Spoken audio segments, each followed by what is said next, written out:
अस्सलाम वालेकुम dear student. आज हमने 11th क्लास की जो केमिस्ट्री है इसका चैप्टर नंबर 6 केमिकल एनर्जेटिक्स और इसका एक बहुत important topic energetics of solution कि जब आपके पास सॉल्यूशन बनता है तो उसमें क्या क्या तब्दीलियां होती हैं, इसके बारे में हम जो है तीसरा लेक्चर इस चीज के ऊपर आज हम पढ़ रहे हैं। तो बेटा हमारे पास सॉल्यूशन होता क्या है? तो बच्चों ये आपके पास ना सॉल्यूट है, मतलब ये चीनी पड़ी हुई है। इस चीनी को उठा के जब आप पानी के अंदर डालते हैं तो अब ये सॉल्यूशन बनेगा। इस सॉल्यूशन को बनाते वक्त एनर्जी के अंदर क्या तब्दीली आती है, that is called energetics of solution. तो एनर्जेटिक्स ऑफ सॉल्यूशन का जो फार्मूला होता है वो दो चीजों पे डिपेंड करेगा। डेल्टा एच नॉट सॉल्यूशन, ये आपके पास इंथैल्पी ऑफ सॉल्यूशन होगी, that is equal to delta H hydration यानी हाइड्रेशन एनर्जी के बराबर होगा plus delta H not lattice energy यानी लैटस एनर्जी के बराबर होगा। दो चीजों के बराबर आपके पास इंथैल्पी ऑफ सॉल्यूशन होगी, एक स्टैंडर्ड हाइड्रेशन एनर्जी के बराबर और दूसरा बेटा स्टैंडर्ड लैटस एनर्जी के बराबर होगा। अब हाइड्रेशन एनर्जी क्या होती है, ये किन फैक्टर्स के ऊपर डिपेंड करती है, इस सब को हमने तफसील से डिस्कस कर लिया था। आज बेटा हमने दूसरा फैक्टर सॉल्यूशन का जो सेकंड फैक्टर है लैटस एनर्जी, लैटस एनर्जी क्या होती है इसके बारे में बच्चों आज हमने डिस्कस करना है। तो बेटा तवज्जो से मेरी बात सुने, ये जो हमारा टॉपिक है इसमें सिर्फ आपने आयनिक कंपाउंड की बात करनी है, कोवलेंट कंपाउंड की बात नहीं करनी, क्योंकि कोवलेंट कंपाउंड के लिए लैटिस एनर्जी नहीं होती, उनकी बॉन्ड एनर्जी होती है। वाई? क्योंकि वो लैटिस बनाते नहीं है। अब बेटा लैटिस एनर्जी क्या होगी, अब देखें हमारे पास ये सोडियम आयन गैसियस आयन है, जब आप इसे क्लोराइड आयन के साथ मिलाते हैं तो ये भी गैसियस आयन है, दोनों को मिलाएंगे तो एक मोल ये सोडियम क्लोराइड का बनाएंगे। इस वक्त जो एनर्जी रिलीज हो रही होती है that is known as a lattice energy. इसकी जो वैल्यू है माइनस 787 किलो जूल पर मोल है। मतलब अगर एक मोल आप सोडियम क्लोराइड का बनाते हैं फॉर अपोजिट गैसियस आयन, तो इसलिए आपके पास -787 किलो जूल पर मोल एनर्जी रिलीज होगी, that is known as a lattice energy. अब हम इसे डिफाइन करते हैं कि लैटिस एनर्जी होती क्या है। तो आप कहेंगे lattice energy of an ionic compound, क्योंकि ये आयनिक कंपाउंड के लिए होगी, तो lattice energy of ionic compound is the enthalpy change. तो ये बच्चे इंथैल्पी चेंज होती है इन्वॉल्व, जो कि आमतौर पर ये इन्वॉल्व होती है when one mole of an ionic compound is form from its opposite gaseous sign. अगर किसी भी चीज के एक मोल को अपोजिट गैसियस साइन से आप बनाएंगे, उस वक्त जो एनर्जी रिलीज हो रही होती है that is known as a lattice energy. जैसे आपने देखा कि ये NaCl के जरिए ये लैटिस एनर्जी रिलीज हुई। अब बहुत इंपॉर्टेंट बात हम करते हैं कि वो कौन से अवामिल हैं जिसके ऊपर लैटिस एनर्जी डिपेंड करेगी, मतलब किन साल्ट की लैटिस एनर्जी ज्यादा होगी, किन साल्ट की लैटिस एनर्जी कम होगी। तो बच्चों ये दो चीजों पे डिपेंड कर रही होती है। एक तो हमारे पास आता है कि नंबर वन, पहला पहला जो बेटा फैक्टर आ जाएगा उसे हम कहते हैं size of ion. Size of ion के ऊपर डिपेंड करेगी, साइज ऑफ आयन के आयन का साइज बच्चों कितना बड़ा है उसके ऊपर डिपेंड करेगी। दूसरा जो बड़ा फैक्टर होगा वो हमारे पास आएगा charge on ion, charge on ion कि वो जो आयन है उनके ऊपर चार्ज कितना है। तो इन दो फैक्टर्स के लिहाज से हमने इसे डिस्कस करना है कि size of ion and charge on ion. तो पहले हम देखते हैं कि साइज ऑफ आयन का क्या फैक्टर है। तो साइज के ऊपर मतलब ये जो लैटिस एनर्जी होगी, ये बेटा हमारे पास जो लैटिस एनर्जी है, ये फिर आपने इसको देखें, ये लैटिस एनर्जी जो होगी, lattice energy, lattice energy is inversely proportional to the size. Lattice energy जो होती है ये किसी भी आयन के साइज के बेटा इनवर्सली प्रोपोर्शनल है। ये इसका बेसिक फंडामेंटल कंसेप्ट है। अगर आयन का साइज जितना बड़ा होता जाएगा तो लैटिस एनर्जी की अमाउंट बेटे उतनी कम होती जाएगी, अगर आयन का साइज छोटा हो जाएगा तो लैटिस एनर्जी की अमाउंट उतनी ज्यादा होती जाएगी। अब देखिए हमारे पास ना ये अल्कली मेटल्स हैं, ये लिथियम आयन है, ये सोडियम आयन है, पोटेशियम आयन है, रुबिडियम आयन है, सीजियम आयन है। अगर आप देखना चाहते हैं किसकी लैटिस एनर्जी ज्यादा होगी, जो सबसे छोटा होगा उसकी लैटिस एनर्जी बेटा सबसे ज्यादा होगी। तो सबसे ज्यादा जो लैटिस एनर्जी है वो लिथियम आयन की है, इससे कम बच्चे ये सोडियम आयन की होगी, उससे कम पोटेशियम आयन की होगी, उससे कम सीजियम आयन की होगी, और सबसे कम पोटेशियम के बाद बेटा रुबिडियम होगा, रुबिडियम के बाद आपके पास सीजियम आएगा, फिर सबसे कम जिसकी होगी वो सीजियम की होगी। फ्रांसियम का हम इसलिए नहीं लिखते क्योंकि francium is a radio active element, इसलिए हम उसे नहीं लिख रहे। तो ये आप टॉप से बॉटम की तरफ जाते हुए लेटेस्ट एनर्जी डिक्रीज हो रही है। वाई, आपके पास शॉर्ट क्वेश्चन आएगा, why lithium has higher latest energy as compare to caesium, caesium की निस्बत से ये क्यों ज्यादा है? तो आप कहेंगे यहाँ पे सीजियम का जो होता है वो साइज बड़ा है। जब भी सीजियम किसी के साथ इलेक्ट्रोस्टैटिक फोर्सेस ऑफ अट्रैक्शन बनाएगा तो वो इतनी ज्यादा स्ट्रांग नहीं होगी, ये बड़े साइज का है, इसलिए इसकी लेटेस्ट एनर्जी कम होगी। अब लेटेस्ट एनर्जी बेटा मोस्टली आप आयनिक कंपाउंड के लिए यूज करते हैं, तो यहाँ पे आपने एक आयनिक कंपाउंड बनाना है। कैसे बनाएंगे? सबसे पहले लिथियम के कंपाउंड बनाते हैं। लिथियम का पहला जो कंपाउंड बनाएंगे वो बेटा आपने फ्लोराइड आयन के साथ बना दीजिएगा, फिर आपने क्लोराइड आयन के साथ बना दीजिएगा, इसके बाद आपने ब्रोमाइड आयन के साथ बना दीजिएगा ये आयोडाइड आयन। ये लेटेस्ट एनर्जी कम होती जा रही है, यानी लिथियम फ्लोराइड की लेटेस्ट एनर्जी सबसे ज्यादा होगी, फिर लिथियम क्लोराइड की होगी, फिर लिथियम ब्रोमाइड की होगी, और लिथियम आयोडाइड की बच्चों लेटेस्ट एनर्जी सबसे कम होगी।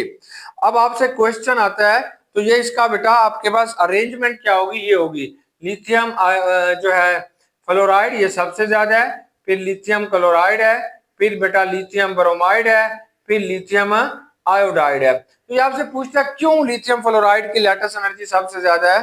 तो आपने बताना है कि ये जो लिथियम और फ्लोरीन के दरमियान में जो लैटिसेस बनते हैं, जो इसके दरमियान में एक फोर्स ऑफ अट्रैक्शन जो है वो एग्जिस्ट करती है, that is a very strong force of attraction, बहुत ज्यादा स्ट्रॉन्ग किस्म की है, इसलिए लिथियम फ्लोराइड की बच्चों लेटेस्ट एनर्जी सबसे ज्यादा होगी।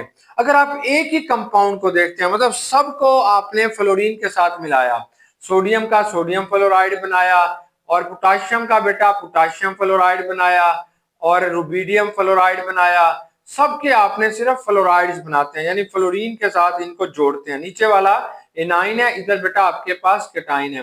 तो अब किसकी लेटेस्ट एनर्जी सबसे ज्यादा होगी, सबसे कम किसकी होगी? अब इनमें एनाइन तो सेम है, एनाइन सब में फ्लोराइड है, सेम है, इसलिए सेम लेटेस्ट एनर्जी होगी। लेकिन लिथियम जो होता है ये सबसे छोटा है, तो इसलिए बेटा आप कहेंगे कि लिथियम फ्लोराइड की जो लेटेस्ट एनर्जी है वो सबसे ज्यादा है, फिर आपके पास सोडियम फ्लोराइड की होगी, फिर पोटाशियम फ्लोराइड की होगी, फिर बेटा रुबीडियम फ्लोराइड की होगी, और सबसे कम जो होगा वो सीजियम फ्लोराइड की होगी। वाई? क्योंकि सीजियम फ्लोराइड का साइज इन सबसे बेटा क्या होगा? बड़ा होगा। इस तरीके से अगर आप सोडियम को आप क्लोराइड आयन के साथ मिला लें, इसके साथ इसका बॉन्ड बनाए, तो ये इसकी कम होगी, फिर बेटा ये सोडियम ब्रोमाइड बनेगा, और सबसे कम जो होगा वो सोडियम आयोडाइड होगा। यानी टॉप से बॉटम की तरफ जाते हुए लेटेस्ट एनर्जी डिक्रीज हो रही है। ऐसे ये पोटाशियम क्लोराइड होगा, पोटाशियम ब्रोमाइड होगा, पोटाशियम आयोडाइड, रुबीडियम फ्लोराइड है, फिर क्लोराइड है, फिर ब्रोमाइड है, फिर बेटा आयोडाइड है। ऐसे ये सीजियम क्लोराइड होगा, ये सीजियम ब्रोमाइड होगा, सीजियम आयोडाइड होगा।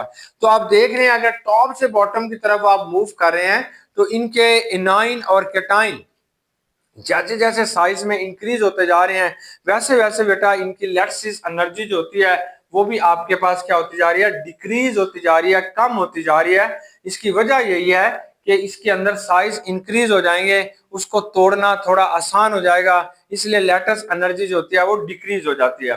तो आपसे ये भी क्वेश्चन करता है कि ये जो सीजियम फ्लोराइड है इसकी आयोनाइजेशन एनर्जी सबसे ज्यादा है, जबकि सीजियम क्लोराइड की कम है, सीजियम ब्रोमाइड की और कम है, सीजियम आयोडाइड की सबसे कम है। वाई? तो आप कहते हैं सीजियम फ्लोराइड में strong electrostatic force of attraction है, स्ट्रॉन्ग, इसमें बेटा ताकतवर किस्म की इलेक्ट्रोस्टैटिक, एक इलेक्ट्रोस्टैटिक जो फोर्स ऑफ अट्रैक्शन पाई जाती है इसके अंदर वो बहुत ज्यादा स्ट्रॉन्ग है। Due to this reason caesium fluoride जो है has a highest latest energy as compare to caesium iodide. इस ग्राफ को आपने अच्छे तरीके से समझ लेना है कि किस तरीके से ये लेटेस्ट एनर्जी और साइज ऑफ आयन पे डिपेंड करता है। मतलब जिसके साथ फ्लोराइड आयन होगा उसकी लेटेस्ट एनर्जी सबसे ज्यादा होगी, जिसके साथ क्लोराइड आयन होगा उसकी लेटेस्ट एनर्जी और कम होगी, जिसके साथ ब्रोमाइड आयन होगा और कम होगी, जिसके साथ बेटा आयोडाइड होगा वो सबसे कम होगी। मतलब अगर आप हैलोजेंस के अंदर देखना चाहते हैं तो ये मेटल होगा, फ्लोराइड आयन वाले की लेटेस्ट एनर्जी ज्यादा होगी, फिर क्लोराइड आयन वाले की होगी, फिर बेटा जिसमें ब्रोमाइड होगा उसकी, और सबसे कम आयोडाइड वाले की होगी। सबका जवाब एक ही है, क्योंकि साइज आयोडाइड आयन का बड़ा हो गया है, इसलिए इसमें जो फोर्स ऑफ अट्रैक्शन है वो कम होती है। Due to this reason latest energy जो होती है वो डिक्रीज हो जाएगी। सिंपल सा इसका जवाब है। अब सेकंड फैक्टर क्या है कि latest energy and charge on ion, कि अगर किसी भी आयन के ऊपर चार्ज है तो इसके ऊपर लेटेस्ट एनर्जी का क्या ताल्लुक है। तो इसका बेसिक फंडामेंटल कंसेप्ट आपने याद करना है कि ये लेटेस्ट एनर्जी होगी, that is a latest energy. इसको बेटा आपने कहना है ये लेटेस्ट एनर्जी है, that is directly proportional to the charge on ion. Charge on ion, कि आयन के ऊपर जो चार्ज होता है उसके ऊपर ये डिपेंड करेगी। अगर किसी भी आयन के ऊपर चार्ज चार्ज ज्यादा है तो उसकी लेटेस्ट एनर्जी बेटा ज्यादा होगी। जिस आयन के ऊपर चार्ज कम है उसकी लेटेस्ट एनर्जी क्या होगी बच्चों, कम होगी। यहाँ पे दो आपके पास शॉर्ट क्वेश्चन आते हैं।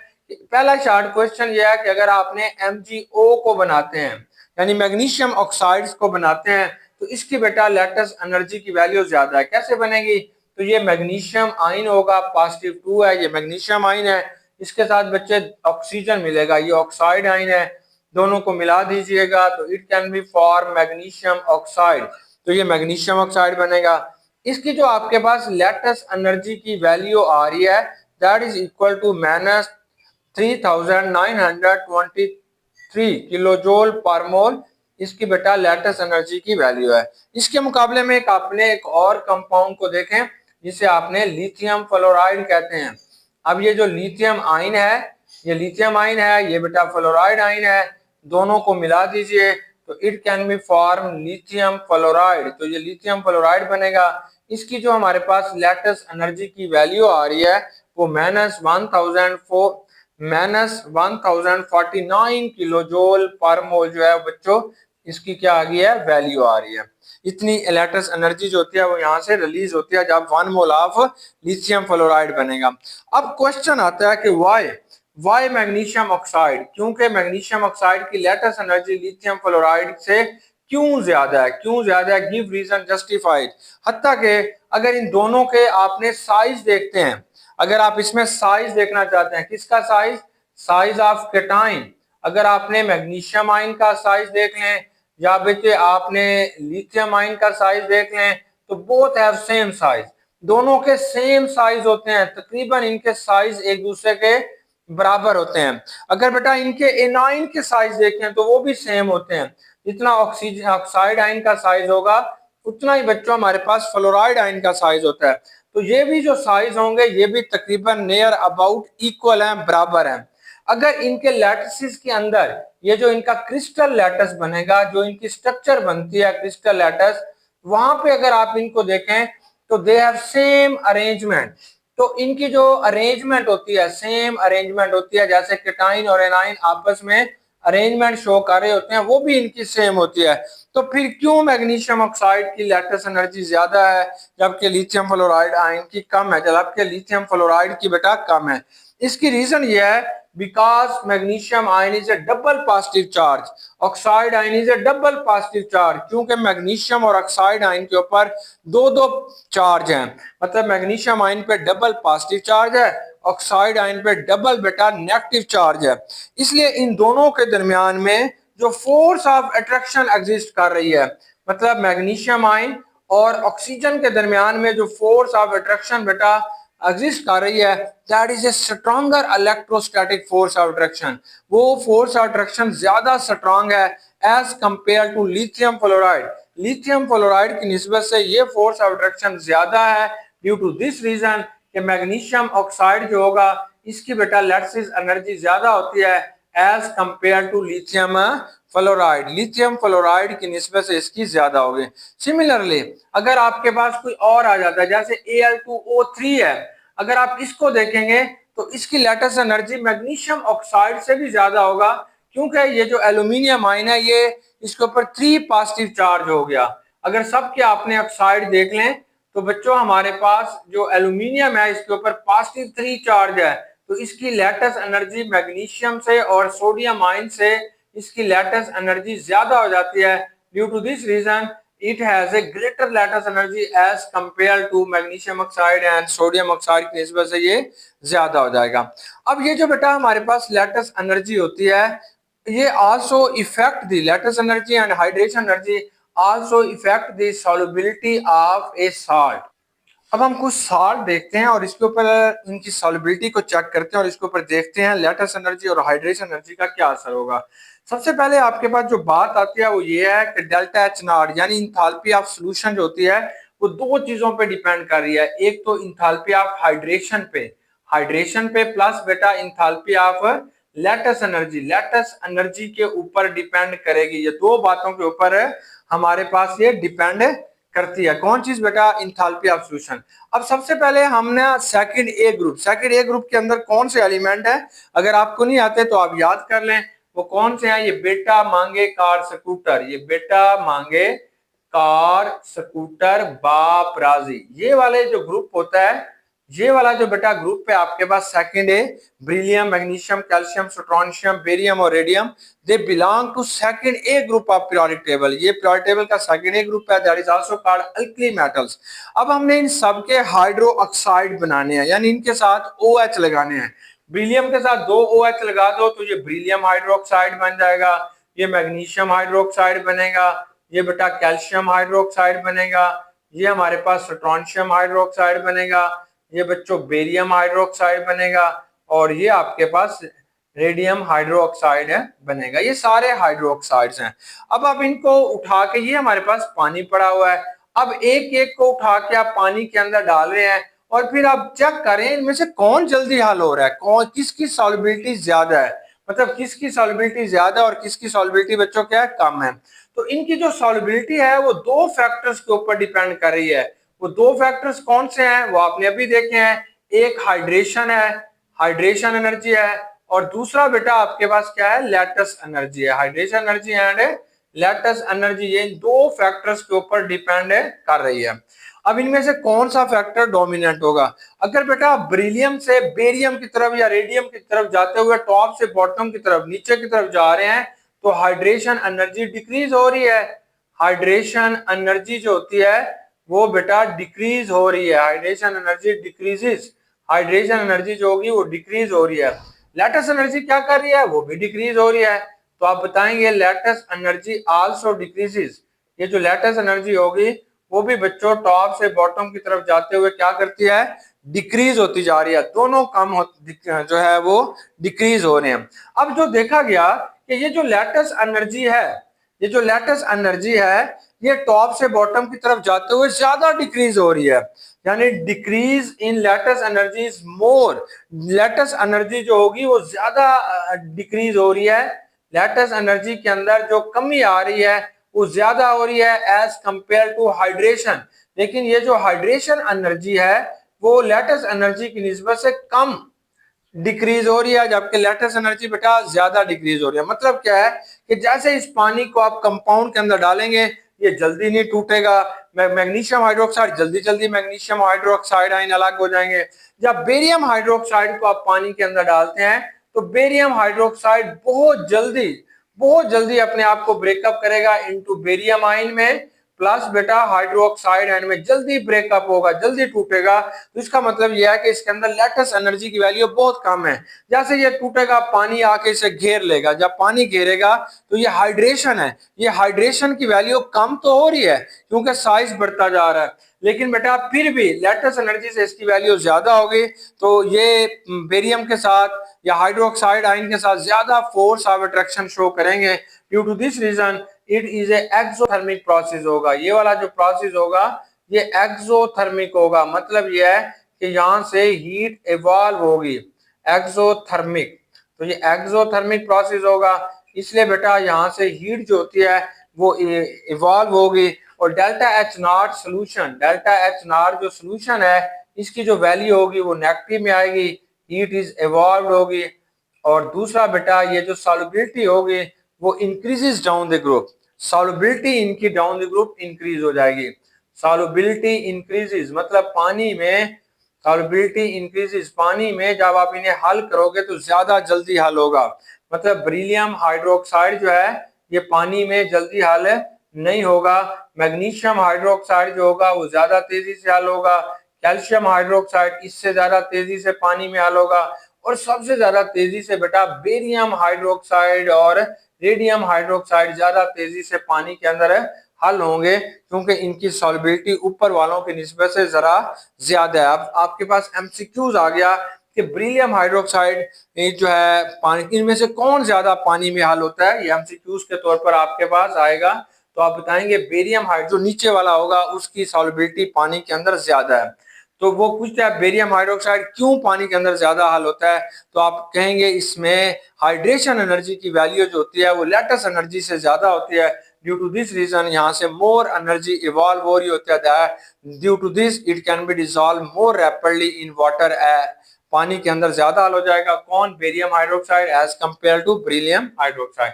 अब दूसरी जो बेटा आप इनकी चीज देखते हैं वो आप सल्फेट देखते हैं, सल्फेट, इसी के आप सल्फेट बनाए, नाइट्रेट्स बनाए, कार्बोनेट्स बनाए, जो भी बनाए, लेकिन हमारी बुक के अंदर दूसरे सल्फेट हैं। तो फिर आपने वही वाले एलिमेंट दोबारा लिखेंगे, बेरिलियम है, ये बेटा मैग्नीशियम है, कैल्शियम है, स्ट्रोंशियम है, ये बच्चों बेरियम है। चलो इन सब के साथ SO4 लगा दो, बेरियम सल्फेट, ये मैग्नीशियम सल्फेट, कैल्शियम सल्फेट, ये स्ट्रोंशियम सल्फेट और ये बेरियम सल्फेट। अब आप जानते हैं इनकी भी सॉल्युबिलिटी दो बातों पे ही डिपेंड करेगी, हाइड्रेशन पे और बेटा लैटिस एनर्जी पे डिपेंड करेगी। अब हम देखते हैं पानी के अंदर अगर आप डालते हैं तो बेरिलियम हाइड्रोक्साइड, बेरिलियम सल्फेट पानी में ज्यादा हल होगा या बेटा बेरियम सल्फेट पानी में ज्यादा हल होगा। तो हम इन दोनों फैक्टर्स को देखेंगे, लैटिस एनर्जी को और हाइड्रेशन एनर्जी को। बेटा अगर आप टॉप टू बॉटम यानी ऊपर से नीचे की तरफ, टॉप टू बॉटम, अगर आप टॉप टू बॉटम बेटा मूव करते हैं तो इनकी हाइड्रेशन एनर्जी भी कम हो रही है। हाइड्रेशन एनर्जी जो होती है वो बेटा डिक्रीज होती जा रही है, कम होती जा रही है। लैटिस एनर्जी भी कम होती जा रही है। लैटिस एनर्जी भी बेटा साइज पे डिपेंड करती है और हाइड्रेशन एनर्जी भी डिपेंड करती है साइज पे, क्योंकि जब आप टॉप से बॉटम की तरफ जा रहे हैं तो इनके साइज बढ़ते जा रहे हैं। आप जानते हैं कि बेरिलियम का साइज बेटा छोटा होगा बेरिलियम आयन का, जबकि बेरियम आयन जो होता है उसका साइज इससे बड़ा होगा। जब साइज बड़ा होगा तो हाइड्रेशन एनर्जी और लैटिस एनर्जी दोनों डिक्रीज हो जाएंगे। लेकिन बेटा यहाँ पे जो लैटिस एनर्जी होती है वो कम डिक्रीज होती है, यानी लैटिस एनर्जी जो होगी उसकी वैल्यू आपके पास ज्यादा आ रही होगी, यानी आपके पास लैटिस एनर्जी की वैल्यू यहाँ पे ज्यादा होती है, जबकि हाइड्रेशन एनर्जी यहाँ पे ज्यादा डिक्रीज होती है हाइड्रेशन एनर्जी की निस्बत से। जब हाइड्रेशन एनर्जी की वैल्यू यहाँ पे कम है, लैटिस एनर्जी की वैल्यू यहाँ पे ज्यादा है, मतलब बेरियम सल्फेट को तोड़ने के लिए एनर्जी ज्यादा देनी पड़ेगी। जब ये टूट जाएगा इसके बाद इससे जो हीट निकलेगी वो बच्चों कम होगी, इसलिए लैटिस एनर्जी ज्यादा है। तो ये आपके पास एक एंडोथर्मिक प्रोसेस होगा। एंडोथर्मिक प्रोसेस से मुराद है कि अगर आपने एंडोथर्मिक प्रोसेस होगा मतलब यह है कि अगर आपने बेरियम सल्फेट को पानी के अंदर हल करना चाहते हैं तो आपको इसको हीट देनी पड़ेगी। इसलिए बेटा डेल्टा एच नॉट यानी इंथैल्पी ऑफ सॉल्यूशन की जो वैल्यू होगी वो आपके पास पॉजिटिव में होगी और ये आपके पास हीट जो होती है वो अब्सॉर्ब होगी, अब्सॉर्ब होगी यहाँ पे, फिर वो जाके उसके अंदर हल होगा। मतलब यह है कि solubility decreases down the group.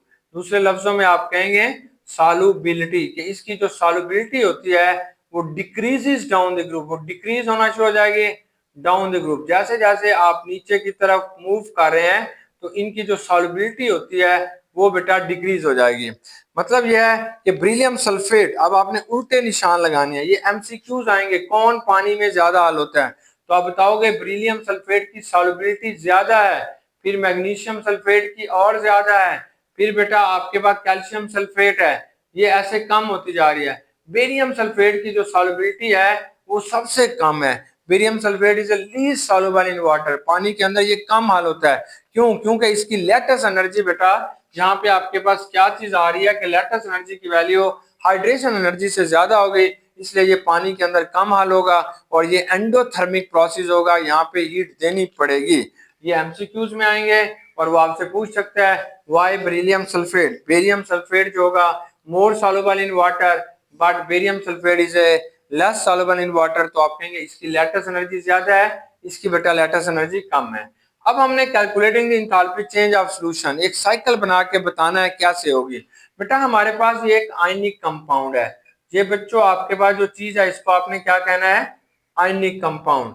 इस आयनिक कंपाउंड को आपने क्या किया, आयंस के अंदर जुदा कर दिया। ये जो आयंस होते हैं ये गैसीय स्टेट के अंदर पाए जाएंगे, गैसीय स्टेट के अंदर, गैसीय स्टेट के अंदर आ जाएंगे और इस वक्त जो आपको आयंस के अंदर कन्वर्ट करने के लिए जो एनर्जी देनी पड़ती है इसको बेटा आपने लैटिस एनर्जी कहते हैं, ये लैटिस एनर्जी है। अब हमारे पास ये एक कंपाउंड पड़ा हुआ है बेटा, ये एक पानी का डब्बा पड़ा हुआ है, इस पे आके आपने इन आइंस को आप पानी के अंदर डाल देंगे। जब पानी के अंदर इन्हें डालेंगे तो पानी इसे घेर लेगा। इस वक्त जो एनर्जी रिलीज होती है वो आपके पास हाइड्रेशन एनर्जी होगी। हाइड्रेशन एनर्जी बेटा आ जाती है, इसे आपने delta H not H Y D कहते हैं। ओवरऑल आपके पास जो एनर्जी में चेंज आएगी उसे बेटा आप कहेंगे इंथैल्पी ऑफ सॉल्यूशन। तो ये इंथैल्पी ऑफ सॉल्यूशन आपके पास होगी। अब हमारी बुक में ये फार्मूला थोड़ा रॉन्ग लिखा गया, इसे आपने ठीक कर लेना है। तो आपने इसे कैसे याद करना है, ऐसे याद करना है, enthalpy of solution is equal to the enthalpy change of hydration energy plus बेटा enthalpy change of lattice energy. ये लैटिस एनर्जी के बराबर होगी। वहां पे आपको इसने बताया हुआ है हाइड्रेशन इधर लिया हुआ है, ये सॉल्यूशन अंदर लिया हुआ है, ये फार्मूला गलत है। अगर हाइड्रेशन आपने उधर लेना है तो फिर आपने इसको ऐसे लिखेंगे, हाइड्रेशन बराबर है इंथैल्पी चेंज ऑफ सॉल्यूशन आएगा माइनस बेटा इंथैल्पी चेंज ऑफ लैटिस आएगा, लैटिस एनर्जी आएगा। उम्मीद है बेटा कि आपको ये टॉपिक बहुत अच्छे तरीके से समझ आ गया होगा। तो ये एनर्जेटिक्स ऑफ सॉल्यूशन आपके पास लॉन्ग क्वेश्चन आएगा या किसी एक फैक्टर के बारे में पूछेगा या यहाँ से एमसीक्यूज या शॉर्ट क्वेश्चन के बारे में इसका सवाल होगा। बेस्ट विशेष, गुड लक, अल्लाह हाफिज।